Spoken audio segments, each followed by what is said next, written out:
மணிரத்னம் படம் எடுத்ததுக்கும் வெற்றிமாறன் படம் எடுத்ததுக்குமான வித்தியாசம் நான் எதை பார்க்குறேன்னா, பெரிய மணிரத்னம் என்ன செய்வார் ரொம்ப தந்திரமா, எனக்கு திராவிட இயக்கம் ரொம்ப பிடிக்கும், பெரியார் ரொம்ப பிடிக்கும் அப்படி சொல்லிட்டு இருவர்னு ஒரு படம் எடுப்பாரு. அந்த படத்துல திராவிட இயக்கம் என்ன செஞ்சுங்கிறது மட்டும் எதுவுமே இருக்காது. எத்தனை பேரு எத்தனை பொண்டாட்டி வச்சிருந்தான், யாரோ லவ் பண்ணா, அந்த அரங்க குறிப்பு இருக்குல்ல.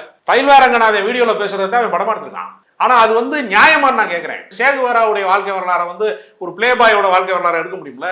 அவ்வளவு காதல் வாழ்க்கை அவருக்கு இருக்கு. ஆனா அவர் பேசின தத்துவம், அவர் எதுக்காக உயிர் விட்டாரு, யாருக்காக வாழ்ந்தார்னு ஒரு கேள்வி இருக்குல்ல.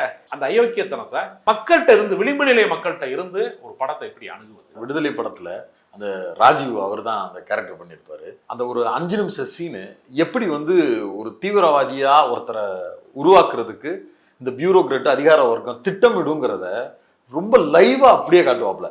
நீங்க சொல்றத வச்சு யோசிக்கும் போது மணிரத்னம் படத்துல ராஜீவ் தான் ஹீரோவா இருப்பாரு, வெற்றிமாறனோட படத்துல ராஜீவ் வில்லனா இருக்காரு. கண்டிப்பா